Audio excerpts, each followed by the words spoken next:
Casos judiciales, juicios, prisión, abogados. Casos y más casos se agolpan en los medios de comunicación y sientes que muchas veces no puedes entenderlos. Dejemos de lado los tiempos de ladrillos y textos y tengamos una conversación con los protagonistas de estas historias. Marcelo y Bárbara te acompañarán en 50 minutos que te sobreseerán de toda duda. Sobreseídos, abogados que hablan. Buenos días, buenas tardes, buenas noches. No sé qué hora nos van a ver, pero a la hora que nos vean aquí estamos. Sobreseídos, solíamos decir sobreseídos abogados que hablan, pero hay sobreseídos ciudadanos que hablen. Cada día mejor. Cada día mejor. Frank, ¿cómo estáis? Bien, aquí. Buenas noches, no sé. No, aquí dándole con todo, como todos los días en este programa que nos encanta hacerlo y lo pasamos muy bien. Hay que contar que hoy día está lloviendo en Santiago. Está garugando. Garugando, en realidad. Esto no es lluvia de verdad. Tú que viajas frecuentemente a Villarrica, me parece extraño que digas eso. Así que saludo a nuestros amigos de Villarrica. Así que. Hola, Villarrica. Así que hoy día tenemos un invitado. Alguien muy bacán. Sí. Como dije, se ríe. Bueno, y voy a hablar de estos 140 caracteres, pero no eran muchos, así que voy a meterle un poco más de lo que yo sé, ya que trabajamos juntos un tiempo.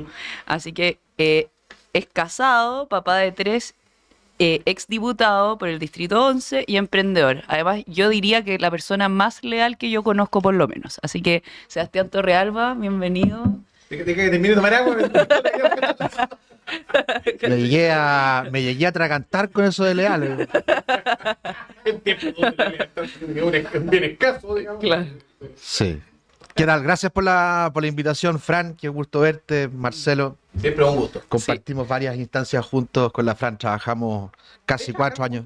Sí, claro. Tocó el estallido social. Trabajábamos en el Congreso ahí en el Distrito 10. Nos tocó la difícil misión de administrar el estallido y además también en la pandemia, así que no fue fácil, pero fueron 4 años increíbles que lo pasamos muy bien. Sí. Vimos nacer a Bessie Gallardo en ese matinal, ¿recuerdas? Bessie Gallardo. Sí, Bessie Gallardo se hizo famosa peleando con Sebastián Torrealba. Así es. Por un proyecto de ley muy simpático de que sancionaba a la gente que saltaba torniquetes. Se nos ocurrió esa idea el día del estallido, pero bueno...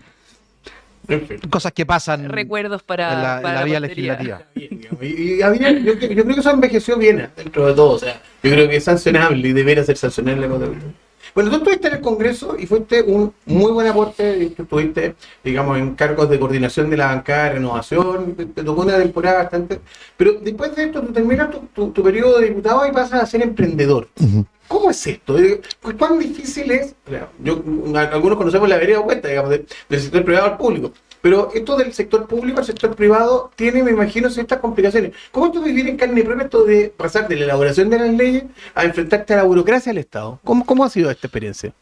Bueno, primero dejar el cargo de diputado es difícil porque estuviste 4 años, sobre todo en un periodo que fue muy álgido para el país y donde probablemente el tiempo que uno le dedicó a esa labor fue no excesivo, pero probablemente nos faltaron horas del día para seguir haciendo cosas. Y eso significa tener un ritmo de vida muy intenso, complejo, con costos familiares muy grandes. Te tocó estar con las comisiones, entre comisiones y sala, la gente normalmente no lo sabe, estaba el lunes, martes, miércoles y jueves en Valparaíso. Sí, claro. Sí. Y en época de estallido social de lunes a sábado. Claro. O sea, Seba estuvo el día 15, o sea, cuando se llegó al acuerdo del 15 de noviembre, Sebastián estuvo hasta la madrugada. 4 de la mañana. Sí, me acuerdo que, oye, ¿ya salió el acuerdo?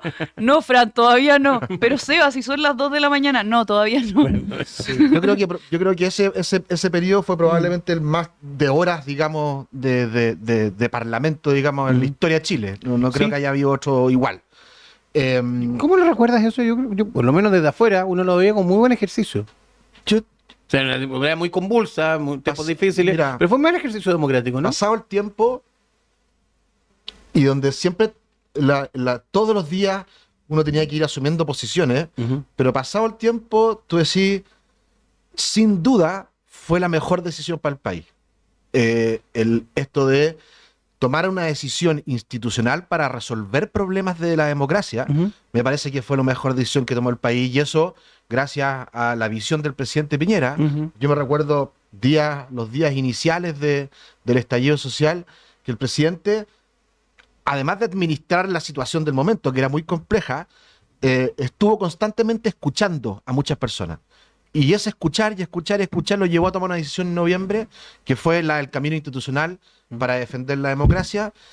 Y si uno ve esa decisión y la compara con otras decisiones hacia atrás en la historia, que hemos tenido varias revoluciones en Chile, 1851, 1859, son, creo, decisiones súper importantes para el país y que se evitaron muchos años de enfrascamiento en discusiones. Y sangre también, probablemente. Exactamente. Y bueno, y después todo lo que ha venido después ha sido complejo y tenemos que seguir recuperando, ¿no? Y parte de las cosas que yo he aprendido en estos tiempos fuera del Congreso, que para recuperar el país, el emprendimiento, las pymes, son clave, porque el Estado pone las reglas, pero el que echa a andar los motores, evidentemente, son las empresas. Fíjate que yo ayer pensaba, o sea, lo que tú me estás tocando el tema, digamos, me trae a colación dos cosas, digamos. Nosotros ayer, en el teatro en el que los tres estamos, alguien, ya, digamos, dentro del tema, digamos, de la eterna monserga, digamos, de la cobardía de esa época, y que fueron cobardes los que estuvieron dispuestos, me salió del alma preguntarle, ya, espérate, ¿cuántos muertos resistía tu conciencia? La persona súper mal, digamos, de que era 3.500. No es verdad. Pues, no. Y qué bueno, por un lado, digamos, que se haya tomado una decisión saludable, razonable y sabia, digamos, en ese tiempo. Pero por otro lado, hoy día hay gente, voy a seguir en la política un rato, digamos, antes de que entremos al tema del emprendimiento, pero había gente que derechamente, hasta el día de hoy, nos trata de pasar la cuenta, o trata de pasarle la cuenta a quienes llegaron a ese acuerdo, en forma bastante grosera. O sea, lo Arturo Esquellas un mes atrás, hablando de que, en el fondo, digamos, se había actuado nuevamente, digamos, con otras palabras, pero con cobardía en esa época, a mí me parece un poco grosero. A mí me pasa que es bastante injusto. Siento que muchas de esas personas que opinan eso son personas, no todas, obviamente hay excepciones, que no estuvieron en la calle y no vivieron cada uno de esos episodios. Yo me acuerdo, Sebastián, haber estado parapetado con los vecinos de la zona cero, viendo cómo se vivía eso. O sea, sí, ustedes eran del distrito, particularmente de la zona cero. Sí. Y no salía de ahí. O sea, la granja, yo me acuerdo haber ido a la granja después del estallido social y a otras comunas más. Y era complejo. Siento que mucha gente que tomó la decisión del acuerdo vio la realidad in situ. No fue una decisión entre cuatro paredes ni una cocinería, ¿me entendí? Sí, claro. Entonces, decir que son cobardes o que el presidente Piñera fue cobarde, me parece. Claro, nosotros tomamos una decisión en ese momento, como equipo, la Fran estaba ahí. Tomamos una decisión que el estallido lo íbamos a vivir en carne propia. Mira. Era tan brutal lo que se estaba viviendo los primeros 10 días, y todo pasaba, el 80%, digamos, las cosas pasaban en mi distrito. Claro. Era tan brutal que yo le dije a mi equipo, esta cuestión no la podemos vivir nosotros desde el Congreso como si no le pasara nada a los que nosotros representamos. Claro, haciendo zapping en canales nacionales e internacionales, sino que hay que vivirlo. Y nosotros nos íbamos en la Fran, me acompañó un par de veces, además arriesgando su integridad física. Nos instalábamos casi todos los viernes con los vecinos, ahí donde se generaban las batallas más complejas.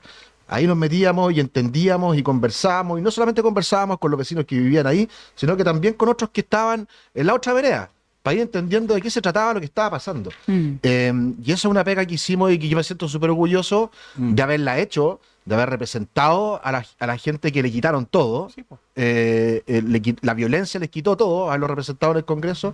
Y la verdad, yo siento que por un lado cumplimos desde el punto de vista de la solución institucional del problema, pero por otro lado fallamos porque no supimos responderle a los vecinos de la zona cero que el Estado les pagara lo que les debe.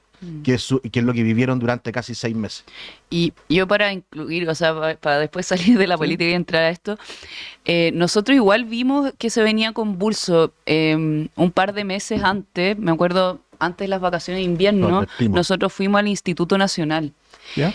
Fuimos a revisar, ya había overoles blancos y todo eso, y habían reconstruido todo. Y me acuerdo o sea, primero que todo, los apoderados eran unos animales. O sea, no eran los alumnos, eran los apoderados. Y por otro lado, el ver como el miedo que había de cada uno de los apoderados, que no eran los apoderados que golpeaban y hacían cosas malas, y los alumnos que querían estudiar. Fue muy fuerte. Entonces, como que fue una previa muy, o sea, como que al final nos fuimos preparando para lo que venía, entre comillas, pero que igual nos pegó un mazazo. Hay gente que tiene la tesis de que lo que pasa en el Instituto Nacional es lo que termina ocurriendo en Chile 5 años después. No, acá pasó un par de meses y después. la Fran tiene razón, nosotros vimos cómo se incubó el estallido social, y lo vimos y además lo advertimos. Yo recuerdo haberme juntado con el fiscal Abbott de esa época, ¿Sí? después de muchas acciones de violencia que había en el Instituto Nacional y otros colegios, y le dijimos: fiscal, usted tiene que investigar lo que está pasando adentro, porque adentro evidentemente había una organización de esto. No era una cuestión de cabros que se levantaron en la mañana con la mano izquierda levantada y viva la revolución. Oye, ¿qué voy a hacer hoy día? Era una Exactamente. revolución. Había una cuestión completamente organizada, y lamentablemente el fiscal no tomó carta del asunto, y probablemente si el fiscal lo hubiera tomado esas cartas del asunto, podríamos haberlo evitado esto con mucha anticipación. Pero bueno, la vida es así. Sí. Y te tocó representar y defender emprendedores del Congreso, y después te tocó transformarte en emprendedor. Así es. ¿Cómo fue esa pasada? Como te decía al principio, difícil porque te acostumbraste a un ritmo de vida muy distinto. Y yo te diría que yo después de salir del Congreso me di unos 4 o 5 meses en donde me dediqué como a pensar y a ver qué es lo que iba a hacer para adelante.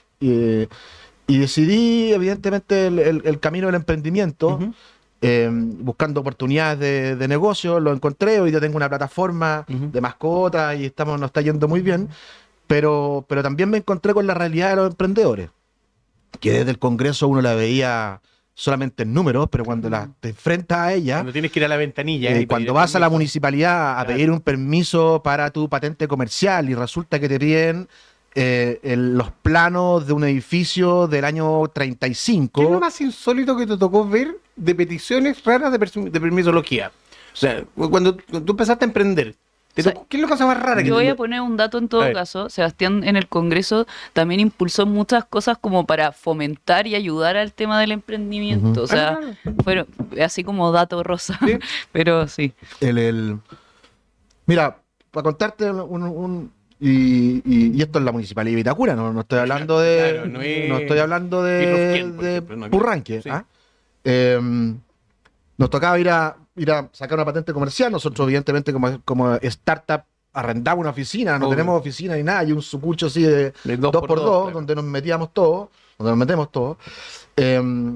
Y para sacar la patente comercial, o sea, es un papel que es para pagar un impuesto, digamos, porque la verdad es que te sirve de bastante poco. Nos pedían en físico los planos del edificio.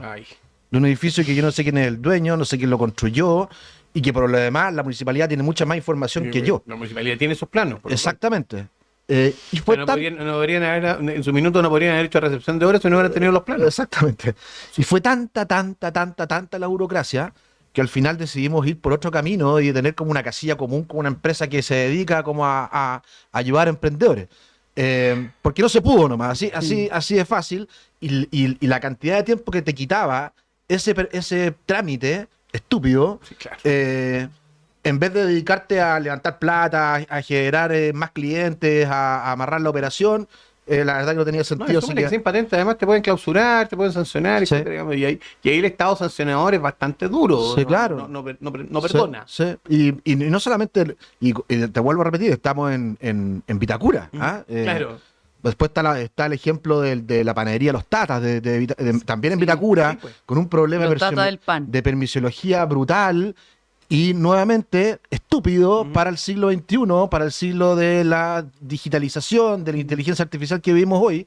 La verdad es que las trabas son enormes. Pero en teoría tenemos una ley de permisos sectoriales que debería tender a resolver esto. Sí, no. O sea, Grau ofrece un proyecto de ley desde el gobierno, cuando era ministro de Economía, pintándola como el gran avance con respecto al tema de permisología, dejando entre comillas tranquila a la gente post caída de Huachipato. Es como un poquito eso, pero él prometió, y ya van como 3 años desde que lo prometió. Sí. Entonces, ¿es realmente un avance sustantivo o es como un cuidado paliativo? Sí. Mira, aquí hay que contar la historia completa, porque la historia de la permisología partió hace ya el 2018, en el primer mes del gobierno del presidente Piñera. Tengo una pregunta inicial, digamos, ¿en qué minuto pasamos de hablar de la burocracia estatal a la permisología? No sé, en algún minuto A la gente le gustan estos términos. En algún minuto se le puso ese apellido. Sí. Pero bueno, Era más fancy. en marzo del 2018, Sí. en marzo empezamos el gobierno del presidente Piñera y por ahí, por junio del 2018, se presentó un proyecto de ley que era relevante, que era la modernización del servicio de evaluación de impacto ambiental. Correcto. Yo era miembro de la Comisión de Medio Ambiente y por lo tanto me tocó tramitarlo. Ya. Lo presenta primero la Marcela Cubillo, luego lo presenta Carolina Smith, pero un proyecto clave para ir destrabando la burocracia que la permisología había creado. Claro. Pues bien, la posición del Frente Amplio, del Partido Comunista, de los socialistas en general, de la izquierda, era: no queremos que este proyecto salga. A mí me lo dijo Diego Ibáñez en persona en la comisión. No queremos que este proyecto salga. Y lo que hicieron fue a ambos proyectos meterle más de 170 indicaciones, de las cuales el 80% eran inconstitucionales, y bloquearon el proyecto. Y el proyecto no pudo salir. Y por otra parte, para contarte la historia completa, sí. y por otra parte, el presidente Piñera, con el ministro Valente, el Ministerio de Economía, lanzan un proyecto que se llama GPS, que era la oficina para acelerar los proyectos de inversión. Pues bien, esa oficina se crea, está a cargo de Juan José Obach, que Juan José Obach hoy día es un tremendo tipo que está en Horizontal. Está en el equipo económico de Belín Matei. Exactamente. Juan José Obach la impulsa, la crea, la echa a andar, y ¿qué es lo que hace el Frente Amplio, el Partido Comunista y la izquierda? Lo llevan a la Contraloría y lo declara la Contraloría como ilegal. Porque según lo que decía la izquierda decía que esto era un lobby feroz para las empresas. Esa es la historia de la permisología. Hoy día, para no creerlo, pero hoy día esa oficina GPS está en el programa de Janet Jara. Para que vean cómo cambia el camino. Ese contralor que tenía jefe de gabinete al hermano de un parlamentario de izquierda.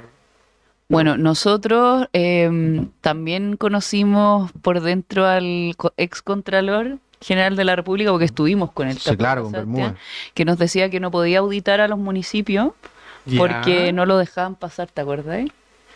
Porque rompían las hojas, según él. Es broma. No. Pero bueno. Desclasificar. Yo que trabajo asesorando municipios, si una cosa que le tiene pánico cualquier municipio, cualquier funcionario de municipalidad, es la palabra Contraloría.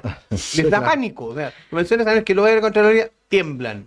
Entonces, pero en resumen, Marcelo, el tema de la permisología lleva muchos años en esto. Y nosotros perdimos, en el gobierno del presidente Piñera, perdimos 4 años de avanzar. Y por lo tanto, todo el retraso que tenemos. La aplicación de esos. La aplicación que te daba gente como Ibáñez, ponte tú, era: ok, yo no quiero que saque este proyecto. ¿Por qué? ¿Puntos suspensivos? Porque nosotros queremos destruir el neoliberalismo. Esa era la razón. Que esa era la ya razón. no existe mucho. O sea, les tocó pasar por el gobierno y se dieron cuenta que la realidad era otra. Entonces, pasados esos 4 años, nosotros ya han pasado otros 4 años más, y por lo tanto perdimos 8 años en que Chile ha ido perdiendo inversiones en el camino. Súmale 2 del gobierno Bachelet, de la reforma tributaria, digamos que probablemente ya llevamos 10 años. Entonces es un desastre. Y hoy día tenemos una permisología que obliga, por ejemplo, a proyectos mineros a tener más de 200 permisos que luego caducan, y por lo tanto tienen que llegar a 1000 permisos, y los proyectos grandes en Chile se demoran en promedio 11 años. Sí, así es. 11 años en entrar a operar recién. Que no toque alguna cosa, digamos, vinculada a mundo indígena o a pueblos originarios o cualquier otra cosa. Olvídate, la ley Lafkencho hoy día, que tiene frenado todas las inversiones de los lagos hacia el sur. Y por lo tanto tenemos un problema estructural que la centro derecha de alguna forma lo avisoró hace muchos años atrás, y la izquierda no quiso avanzar.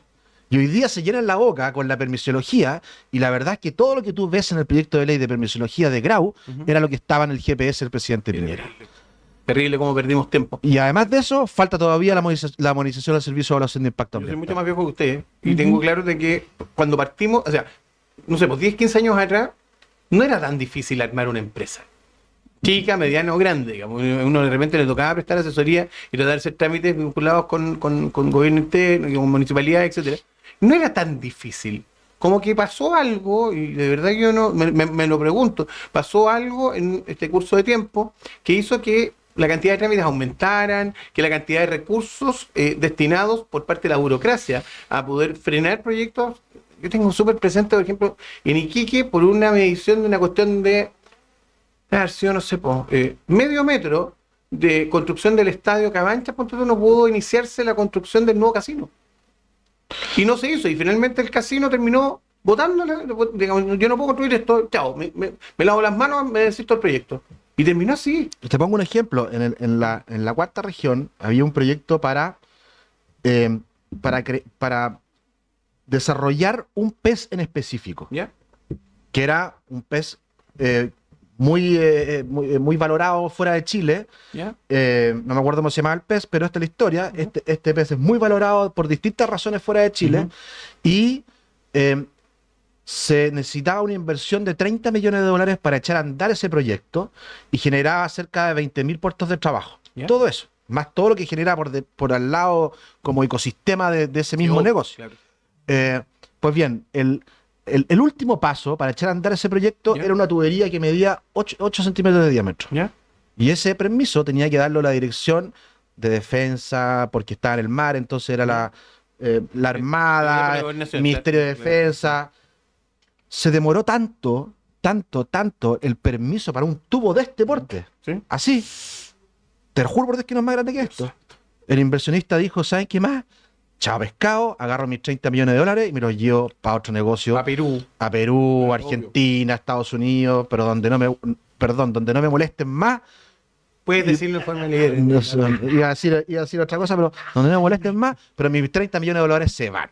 Y eso pasa constantemente en Chile. Ahora, Exacto. hay cosas, esto de la primerología estamos hablando de grandes proyectos, de grandes inversiones, Sí, claro. pero la primerología de la pyme, Eso tiene que. Es- Cabrón, es gallo brutal. joven, ponte tú, que quiere emprender hoy día. ¿Cuánto crees tú que se desincentiva una persona hoy? Hablo joven, entre la alternativa de buscar la lógica de los años 50 de me voy a emplear y voy a seguir empleado en el banco todo el resto de mi vida, cosa que logramos cambiar, digamos, como mentalidad chilena y que finalmente se había generado una especie como incentivo al emprendimiento, cosa que miden todas las encuestas, digamos, la encuesta CAPES-UC, digamos, permanentemente mide de que Chile... Clapes. ¿Ah? Clapes ¿Cuánto? UC. Nunca sabía cómo se llama. clape usted, sí. Tengo un severo problema de nombres, yo, en la No, vida. es que la ves como con la L minúscula, ¿no? y eso es es. con la L mayúscula. ¿Has detectado dónde está mi problema de dislexia? Sí. La cosa está en que todas las encuestas tienden a medir que Chile tiene, es decir, que el chileno promedio es un tipo que valora el emprendimiento. ¿Cuánto esta clase de cosas han frenado a, particularmente jóvenes, a emprender? Mucho. Bueno, mucho y está la porque ilegalidad, o sea, no sea, la ilegalidad, sino que la hacer informalidad- informalidad, esa es sí, la palabra. la informalidad hoy día está en los niveles más altos que hemos tenido en los últimos 30 años. Está súper complejo, pero sobre todo lo que está pasando hoy día es que tú puedes crear una empresa, y eso gracias a Empresa en un Día, que es Sí. el proyecto del presidente Piñera, Sí. pero de ahí a facturar Ujú. es un parto. ¿De acuerdo? Por lo tanto, todo ese tiempo de facturación es perdido, son ganancias perdidas, Sí, es claro. tiempo perdido y el tiempo es plata. Cuando uno sabe que además el margen de pérdida que normalmente tiene que asumir una empresa es de 1 año o 2 años. Exactamente. Entonces, y por eso dentro del programa de la Evelyn, ¿Sí? y que me tocó a mí participar y desarrollarlo y juntar el equipo que estaba a cargo de eso, ¿Ya? una de las medidas es el pase PYME. Y el pase PYME es muy simple. Es decir, señor, usted cree su empresa, ¿Ya? empiece a facturar y tiene un año para recopilar todos los papeles que necesita para regularizarse. lógico, tiene sentido. ¿Ah? Y es un pase que eche el andar, empieza a facturar, empieza a ganar plata de Y la ahí vemos. burocracia.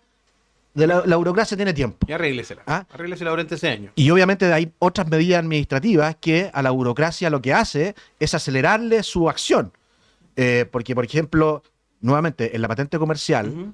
que a mí me tocó ir a Sí. Cura, la patente comercial, tú ingresas la solicitud de la patente comercial Ujú. y el que está a cargo en la municipalidad tiene 30 días para contestarte. Así es. ¿Y cuándo te contesta? El Al día 30. Obvio.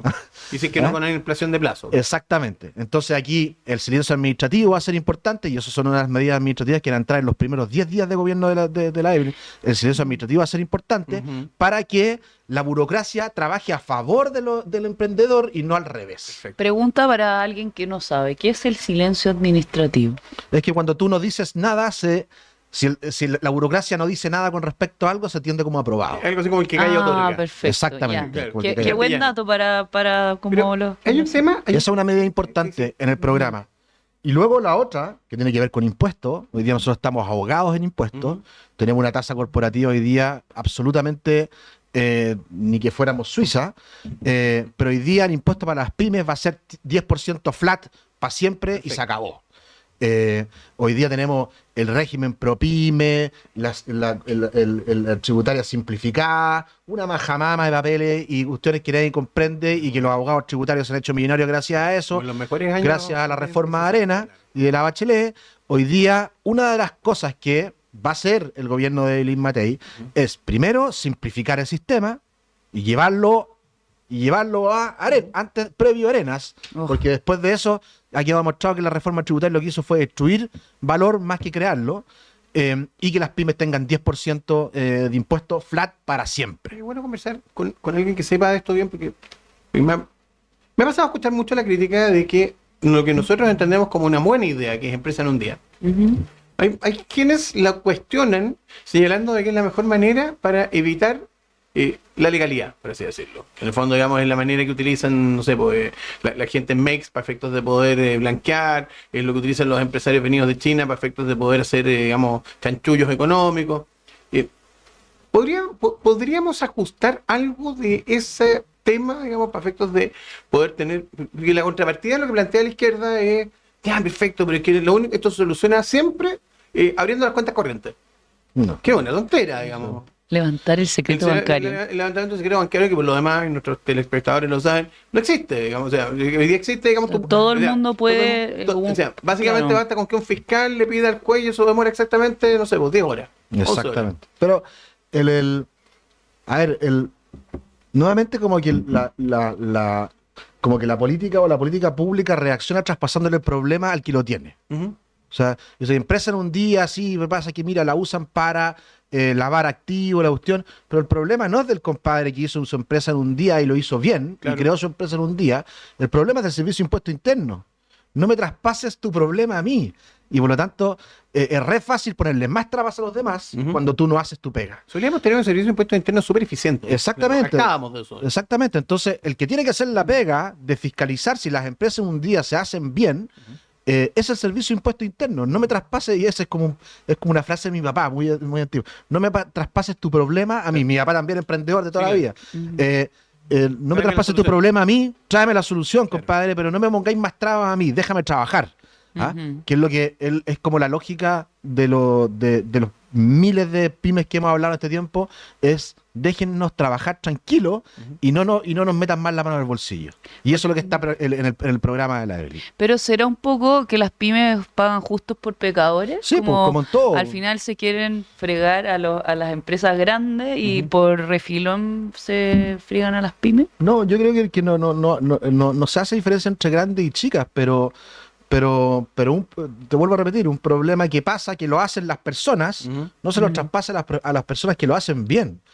Claro, busca los malos, no los buenos. Exactamente, y los que tienen que buscar los malos son la Fiscalía, el Servicio de Impuestos Internos, aduana, es la burocracia. Aduana, que por lo demás en Valparaíso tenemos una máquina detectora que no funciona hace 2 años. Claro. Eso es algo que a mí, yo no entiendo muy bien respecto al tema de aduanas, que hay aduaneros muy grandes, ¿sí?, y ellos no se hacen cargo de lo que entra por su aduana, ellos hacen papelería solamente. Entonces, como que, no sé, quizás me estoy metiendo en terreno, ¿sí?, que nada que ver, pero de una u otra manera se podría abrir y tendrían más escáner y cosas si las mismas aduanas también tomaran una responsabilidad en eso, ¿no? O sea, tenemos un flanco abierto de corrupción, y lo digo con todas sus letras, tremendo. Cuando a mí me tocó venir al aeropuerto ayer, porque tuve un vuelo y me tocó la cosa más simple del mundo, pasé mi maletita, la niña que está, digamos, ahí la revisó y vio que efectivamente todo estaba en regla. Eso es lo que debería pasar con todos los containers en Chile. No pasa, y eso significa que entra mucha ropa falsificada, que entra quién sabe qué cosas más, digamos, para no meternos en forros, digamos. Y cuando uno llega en un avión a Chile es como intimidante. Sí, claro. Entras y tienes que empezar a llegar papeles. Te metí a una cola del SAC donde te reciben 15 personas, ¿sí?, que de las 15 personas 2 están mirando una pantalla y los otros 12 no sé qué hacen. Claro. O 13, perdón, se me equivocó la matemática. Claro, 12 más. Entonces revisan 15 personas, te revisan una maleta, te encuentran una manzana, voy a darme un escándalo, y resulta que en aduana se les pasan miles de millones de zapatillas pirateadas. ¿ah?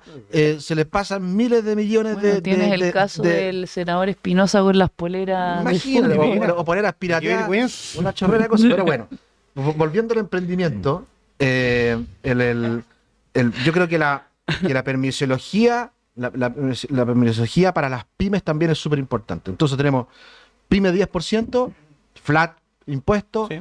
el pase pyme, ¿ah? Y la ventanilla única de permisos. Yo no tengo que ir a un solo lugar. Yo, además, lo que vamos a hacer es que va a ser absolutamente digital. Ya. Vamos a crear un solo lugar donde ir a dejar los papeles. Y esa infraestructura está armada, no hay que crear nada nuevo. Chile Atiende, otra invención del presidente Piñera, Chile Atiende es una buena institución para poder generar ventanilla única, y lo vamos a hacer también con las pymes. Entonces, ¿qué es lo que vamos a hacer con el tema de las pymes en el gobierno de Evelyn Matei? Los vamos a dejar trabajar, no les vamos a dar más problemas y además les vamos a bajar los impuestos para que ganen más plata. Te voy a sacar del ámbito del experto y te voy a llevar el ámbito de lo personal. ¿Has pensado en algún minuto tirar la toalla en el emprendimiento? ¿O en tus emprendimientos? Así como, ya, ¿sabes qué más? Chao, me voy a ampliar. No, la verdad que no, porque a pesar de que, y te soy súper sincero, el emprendimiento el que tengo yo hoy día está pasando por momentos complejos de crisis, pero la verdad es que es algo que tú creaste y hasta el último minuto, hasta que no sea imposible levantarlo, vamos a seguir ahí detrás con posibilidades de pivotear, hacer otras cosas, pero no vamos a dejar el emprendimiento. Hay un equipo buen armado, hay gente buena trabajando y el emprendimiento es empezar, caerse, volver a caerse y probablemente los éxitos son menos digamos que los tropiezos. Entonces Cierto. vamos a seguir en eso, así como también el día de mañana vamos a volver a la política, ¿ah? No hay que votar también Me gusta. Sí, yo creo que no vas a poder estar mucho rato fuera de esto, probablemente. Es que cuando uno nace con una vocación o te meten el bichito dentro, es difícil que se vaya. Hablaba en un grupito en alguna oportunidad, yo decía que me preguntaban, ¿tú por quién votarías? Y yo dije por Sebastián, que bueno, que no va ahora, pero ¿Por quién votarías para qué? para diputado. Ah. Y me preguntaron por qué. Y yo dije, pucha, porque es un tipo que trabaja, que yo conozco, que si se compromete en eso, se saca la cresta para hacerlo bien, en un 100%. Y gané un par de votos, pero al final ahí No. quedamos en el camino, pero En algún momento pero estuvo volveremos. bien. po. ¿Ah? Sí, Sí, con porque fuerza. Además, son tantas cosas. Digamos, de hecho, tú mismo lo estás planteando desde la perspectiva de alguien que tuvo que vivir el emprendimiento, que entiende cómo funciona el emprendimiento, y eso podría plasmarlo eventualmente en el gobierno también, digamos. Sí. O desde la perspectiva de un partido, donde sea. Y que además que lo que decías tú del emprendimiento, de votarlo, además de emprender, es responsable de lo que va creando para atrás. Mm. Sí. Yo le doy pega a 80 personas hoy día. Entonces, eso significa que si lo desconecto, van a quedar 80 personas sin la posibilidad de poder generar los recursos que generan a través de mi empresa. Claro. Y la verdad que también tenía una responsabilidad por detrás. Y bueno, y trato de hacer todo lo posible para que la empresa ande, para que obviamente pueda ayudar en lo público. Pero ahí hay como el corazón está dividido, ¿ah? Claro. Pero en algún momento vamos a volver a los 100% público y político. Yo ahí tengo una pregunta. Tú estuviste 4 años con muchas de las personas que hoy día están en el gobierno. O sea, que los conoces Sí, más o menos bien. Y convivimos encerrados en el Congreso, pandemia. O ¿Y sea, cómo los has visto a ellos hoy día? ¿Cómo ves, por ejemplo, a Gabriel Boric, con quien compartiste muchas horas en el acuerdo del 15 de noviembre? O ¿cómo ves, por ejemplo, la figura de Giorgio Jackson, que está en un literal exilio? Un autoexilio español. No sé ¿Dónde si un está Giorgio ahora, autoexilio, bro? en España, volvió a haciendo España. clases. Yo he visto, a mí no me gusta hablar mal de los políticos, ni de los que No, están, ni los te que están al pregunto frente. cómo lo ves, no Pero desde lo malo. Veo que han tenido una evolución. Ujú. Y que evidentemente se dieron cuenta que gobernar era bastante más complejo que la guitarra es cierto. las consignas que ellos proponían en sus campañas. Tú veis las consignas que proponían y no han cumplido ninguna. Entonces veo que hay una evolución y evidentemente si no evolucionan, además de cumplir años, me imagino que si no evolucionan es porque tienen un problema más cognitivo, digamos que no creo que lo tengan. ¿Ah? Pero veo que han evolucionado y que empiezan y en buena hora empiezan a hablar de temas que sí son relevantes, como por ejemplo el crecimiento. Acordémonos que hace 4 años atrás dijeron que le iban a meter inestabilidad al sistema con una tupé así como si fuera de crecimiento. De hecho, hablan directamente de la idea. Hablan del crecimiento, ¿no? Y si hoy día hablan de crecimiento es una buena noticia, digamos. ¿Ah? Que los que pensaban que el decrecimiento era necesario para eliminar el neoliberalismo en Chile, bueno, se dieron cuenta de que el crecimiento es clave para que Chile avance y para que dé oportunidades. Entonces he visto una evolución positiva en ello.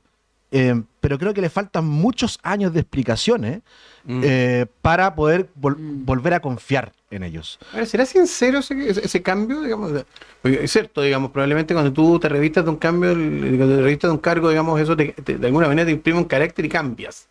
Pero puesta esta gente en la oposición, puesta los Jackson, puestos, no sé, los Boric, las Vallejo, etcétera. Es que yo creo que depende de la persona. Si tú me preguntas, yo creo que Gabriel Boric efectivamente le hizo eco lo que le dijo el presidente Piñera el día que Gabriel Boric gana la elección, donde le dice sácate una foto antes de entrar o cuando entras y una cuando sales. Yo creo, no puedo hablar por los otros, pero siento que Gabriel Boric sí ha aprendido también ser humilde, o sea, el papel que el presidente Piñera antes de fallecer cumplió para Gabriel Boric, yo creo que fue súper importante. Yo creo que él tuvo que agachar el moño de muchas personas de las que se había llenado la boca mucho tiempo. Sí, pues, entonces yo creo, por lo menos Gabriel Boric va a salir de esta habiendo madurado y habiendo aprendido muchas lecciones. Pero los Ibáñez, todo el resto del lote, digamos. Es que siento que hay los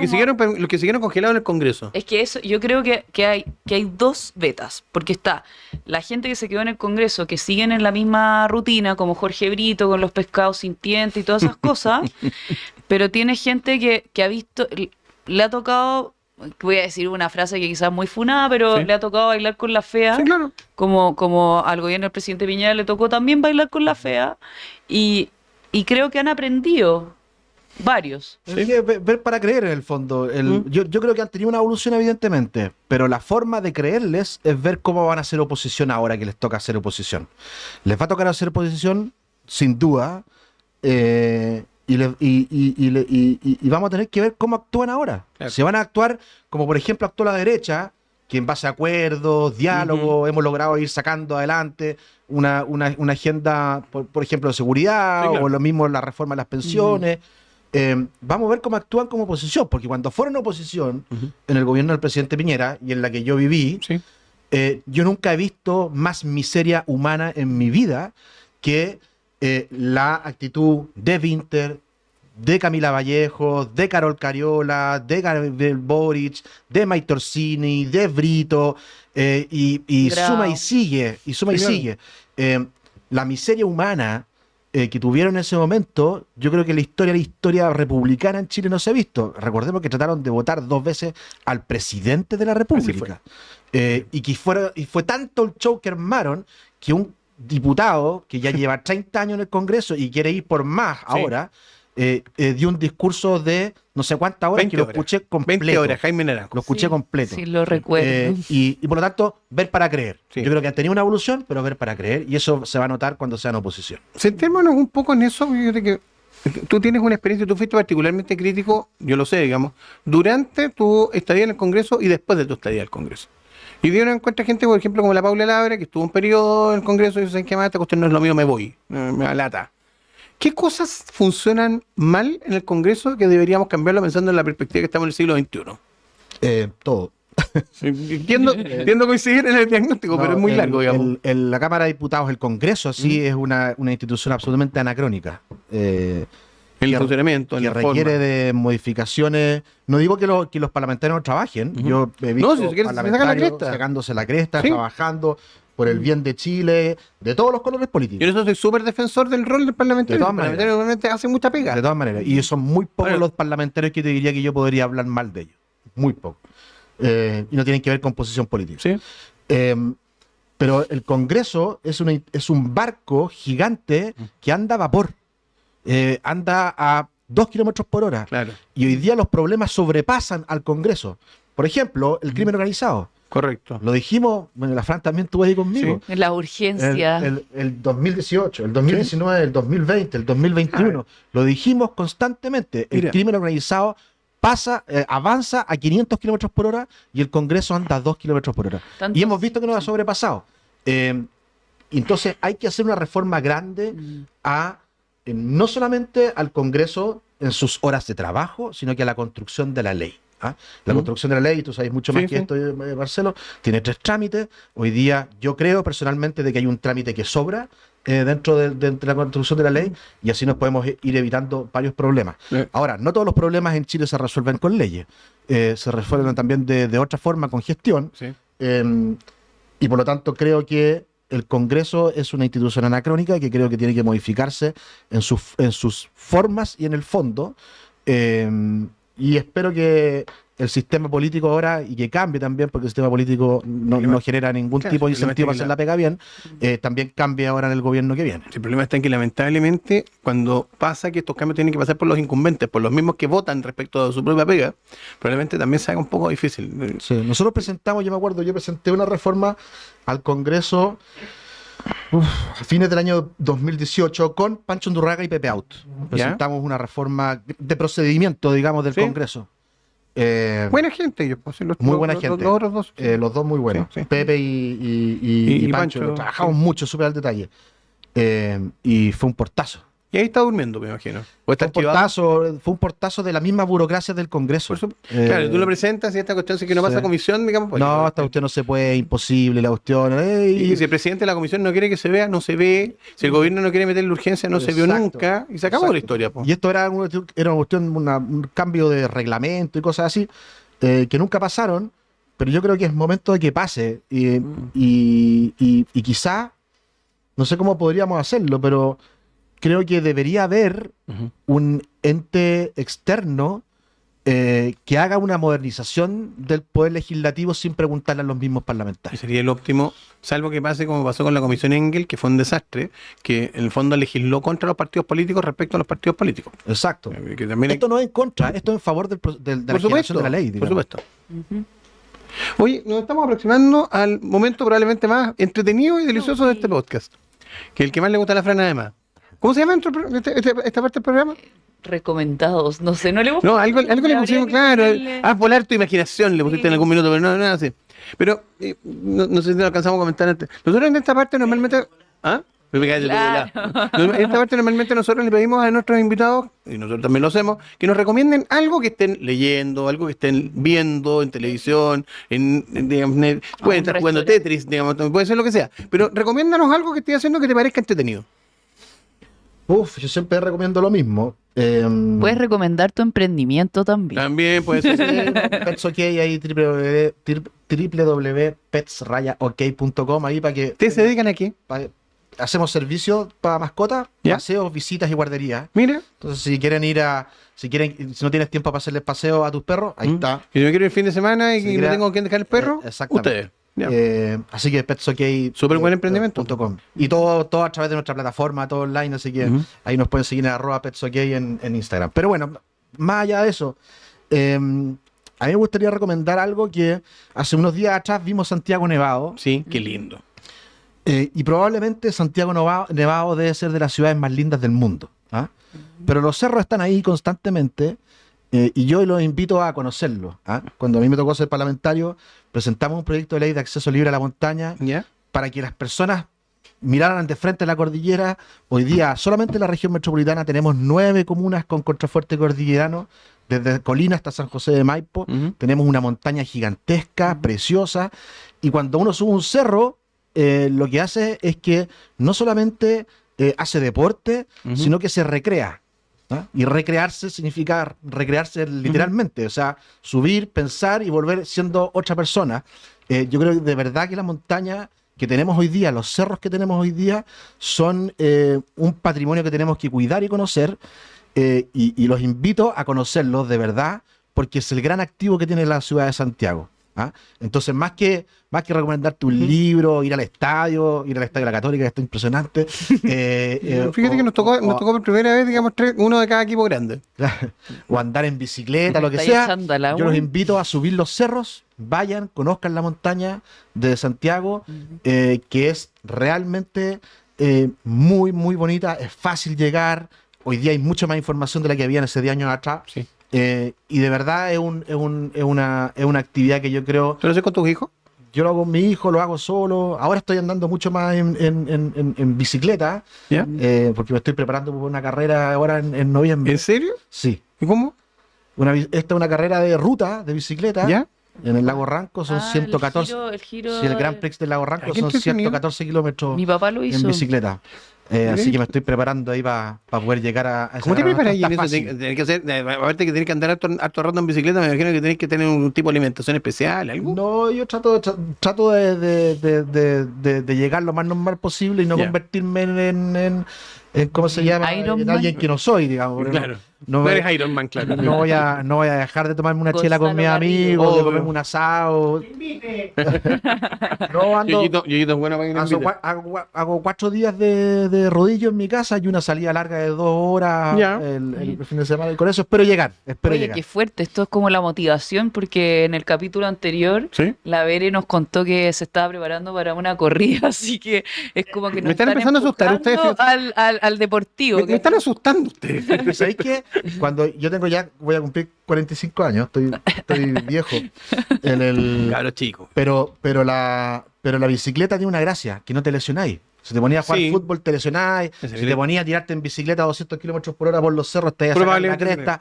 La bicicleta de ruta no te lesiona y es un muy buen Eres deporte. ¿Es cierto? pistero, entonces. A mí, yo tengo que admitir que tengo siempre un reparo respecto a las motos de las bicicletas, que es una estupidez mía, digamos, probablemente muy influida por mi papá, que es que eso de ser, el propio parachoque de uno mismo es una cosa que me asusta. Pero bueno, ¿En serio? Ah, bueno. es una tontera mía, digamos. Yo Frank, soy- ¿qué recomendación tenés tú? Yo, no es tanto una recomendación mía, sino que es como un hecho que igual lo encuentro interesante. ¿Ya? Ayer se presentó el line-up de Lollapalooza, ¿Ya? que vuelve al Parque O'Higgins. Sí, pues. Gran gestión ahí del alcalde Desbordes. Va a estar entretenido, hay para todos los gustos. Viene viene Ya tenemos- Skrillex, viene Chapel Road, viene No, pero ya las tenemos la Twice. planilla, ¿está la planilla completa ya? Sí. Y de hecho las Twice ahora están bien conocidas por esta película. Puedo recomendar para Sí. toda la familia.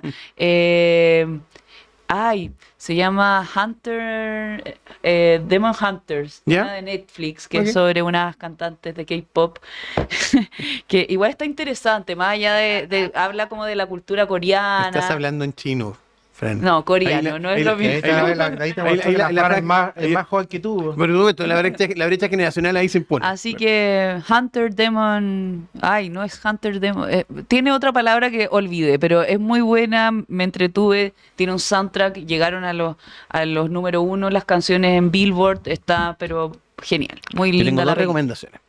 Una, que creo que le había dado Marcelo Drago acá, muy entretenida, creo que está en Amazon Prime, Menem. Parece Muy que es entretenida, buena, sí. muy entretenida. Yo pensé que, o sea, partí con el prejuicio de no, esta va a ser una lata. No.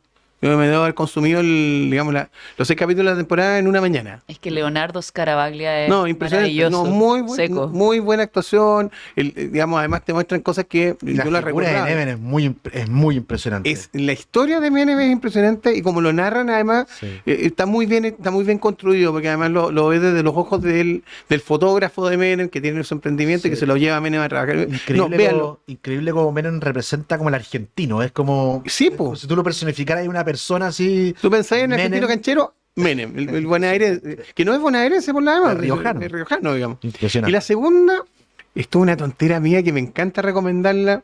En YouTube hay un influencer que se llama Ramiro, digamos, que se llama Bajoneando por ahí. Debe ser bajoneando por ahí, digamos, pero él a propósito lo puso con falta de ortografía, entonces H-A-Y, digamos. Y él se define como, en este canal voy a compartir con ustedes mis aventuras bajoneando.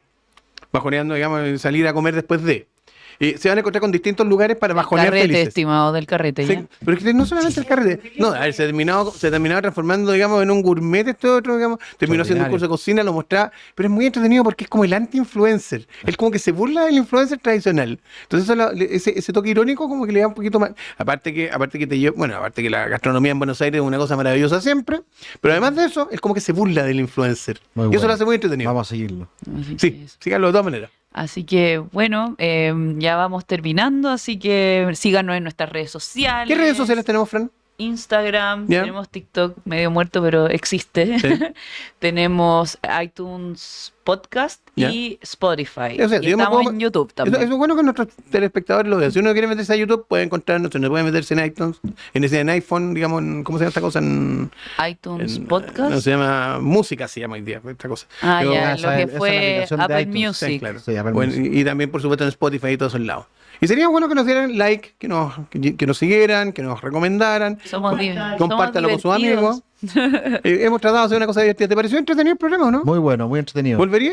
De todas maneras, sí. Estupendo. Cuando quieran. Estupendo, que te vamos a pedir que volváis de todas maneras. Encantado. Próximamente. Oye, bueno, sobreseídos, abogados y ciudadanos que hablan, digamos, un capítulo más que lo hemos pasado muy bien, creo que hemos aprendido, y particularmente podemos hoy día ver desde dos perspectivas, la perspectiva del emprendimiento por una parte, pero también desde la perspectiva de cómo nuestras instituciones no están funcionando de la manera que deberían, y podemos darle algún... Así que creo que fue una muy entretenida conversación, Sebastián, muchas gracias por venir, y muchas gracias a nuestros telespectadores, auditores que nos van a ver de día, de tarde, de noche, no sé cuándo nos vayan a ver, digamos, pero ahí estarán con nosotros y nosotros aquí estaremos con ustedes. Muchas gracias. Así que Chao, sobreseídos. Gracias. Sigan Chao. viéndonos. Nos vemos. Casos judiciales, juicios, prisión, abogados. Casos y más casos se agolpan en los medios de comunicación y sientes que muchas veces no puedes entenderlos. Dejemos de lado los tiempos de ladrillos y textos y tengamos una conversación con los protagonistas de estas historias. Marcelo y Bárbara te acompañarán en 50 minutos que te sobreseerán de toda duda. Sobreseídos, abogados que hablan.